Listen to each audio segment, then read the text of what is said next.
എനിക്കിപ്പോൾ ഒരു വിവരം കിട്ടിയിട്ടുണ്ട്. പയ്യന്നൂരിലും തളിപ്പറമ്പിലും വ്യാപകമായി കള്ളവോട്ട് ചെയ്യാൻ വേണ്ടി കൃത്രിമ ഐഡന്റിറ്റി കാർഡ് ഉണ്ടാക്കിക്കൊണ്ടിരിക്കുകയാണ് എന്നുള്ളതാണ് ഏറ്റവും ഒടുവിൽ കിട്ടിയ വിവരം. ഞാൻ വളരെ ആധികാരികമായിട്ട് പറയണം. ഇലക്ഷൻ കമ്മീഷന്റെ ഉദ്യോഗസ്ഥന്മാരോടും പറയാണ്, ഇതിന് കൂട്ടുനിൽക്കുന്ന ഉദ്യോഗസ്ഥന്മാർ പറയണം, ഒരു കാര്യം ഉറപ്പാണ്, മെയ് മാസം 15 കഴിഞ്ഞാൽ കേരളം ഭരിക്കാൻ പോകുന്നത് UDF-ന്റെ സർക്കാരായിരിക്കും എന്ന് നിങ്ങൾ മനസ്സിലാക്കിക്കോ. ഏത് ഉദ്യോഗസ്ഥനായാലും ഇത്തരം കള്ളത്തരത്തിന് കൂട്ടുനിന്നാൽ ഐഡന്റിറ്റി കാർഡ് പ്രിന്റ് ചെയ്യുന്ന ജോലിയിലാണെന്നാണ് ഞങ്ങൾ മനസ്സിലാക്കുന്നത്. ആ സ്ഥലമൊക്കെ ഞങ്ങൾക്ക് അറിയാം, എവിടെയാണ് പ്രിന്റ് ചെയ്യുന്നത്, എവിടെയാണ് ഇത് കൈമാറ്റം ചെയ്യാൻ പോകുന്നതൊക്കെ ഞങ്ങൾക്ക് മനസ്സിലായിട്ടുണ്ട്.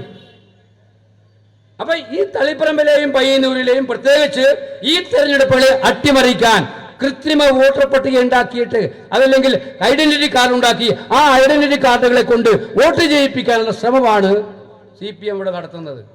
10 കൊല്ലമായിട്ട് അധികാരം ദുർവിനിയോഗം ചെയ്ത് എല്ലാ കള്ള വോട്ടും ചെയ്ത് ഞാനൊക്കെ പാർലമെന്റിൽ മത്സരിക്കുമ്പോൾ സുധാകര മരിച്ചുപോയ ആൾക്ക് ജീവൻ കിട്ടുന്നത് എൻ്റെ ഇലക്ഷനിലാണിരുന്നു. വന്ന് വീട്ടുകാർ വളരെ സന്തോഷിച്ചിരുന്നു. വന്ന് കാരണം മരിച്ചുപോയ ആളല്ലേ തിരിച്ചു വന്ന് വോട്ട് ചെയ്തിരിക്കുന്നത്. അതായിരുന്നു അന്ന് പയ്യന്നൂരൊക്കെ സ്ഥിതി. അത് മാറിയത് ഇലക്ഷൻ കമ്മീഷൻ്റെ ഈ ഇലക്ട്രോണിക് ഐഡന്റിറ്റി കാർഡും ഇതൊക്കെ വന്നതിന് ശേഷമാണ് കുറേ മാറ്റം ഉണ്ടായത്. അപ്പോൾ അതിനെപ്പോലും തോൽപ്പിക്കാൻ കൃത്രിമ ഐഡന്റിറ്റി കാർഡ് ഉണ്ടാക്കിയെടുത്ത് ആ ഐഡന്റിറ്റി കാർഡുമായിട്ട് വോട്ട് ചെയ്യിപ്പിക്കാനുള്ള ശ്രമമാണ്. ഇത് മുഖ്യമന്ത്രി അറിയാതെ നടക്കില്ലല്ലോ. പയ്യന്നൂരും തളിപ്പറമ്പും പ്രത്യേകമായ ടാർഗറ്റാണ്, അമ്പലപ്പുഴയിലും പ്രത്യേകമായ ടാർഗറ്റാണല്ലോ. ബാക്കിയിലെടുത്ത് ഇല്ല എന്നല്ല പറയുന്നത് ഞാൻ. CPM ഞാൻ നേരത്തെ പറഞ്ഞു, CPM-നെതിരായിട്ടുള്ള പോർമുഖം അകത്ത് തുറന്ന് ആ വിപ്ലവം പുറത്തേക്ക് വന്ന് നടക്കുന്ന ഈ പോരാട്ടത്തിൽ ജനങ്ങളെ കാണിക്കണമല്ലോ ഒന്നുമില്ല, ഉണ്ടായിട്ടില്ല എന്ന്. അതിനു വേണ്ടി നിങ്ങൾ നോക്കിക്കോ, പല മാർക്സിസ്റ്റുകാരനും വോട്ട് ചെയ്യാൻ പോകുന്നതിന് മുമ്പേ അവൻ്റെ വോട്ട് ചെയ്യാനുള്ള പരിപാടിയാണ്. നമ്മുടെ വോട്ടൊന്നുമല്ല കാര്യമായിട്ട്.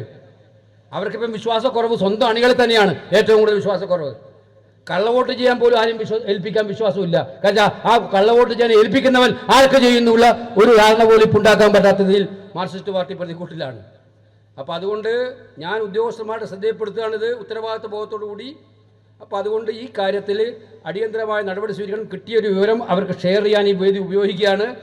ആ വേദി ആ വിവരം ഉദ്യോഗസ്ഥന്മാരെയും അറിയിക്കും. ഞങ്ങൾ അവർക്ക് പരിശോധിക്കേണ്ട ഉത്തരവാദിത്വം ഇലക്ഷൻ കമ്മീഷനാണ് എന്നുള്ള കാര്യം അടിവരയിട്ട് പറയാൻ ഞാൻ ആഗ്രഹിക്കുകയാണ്.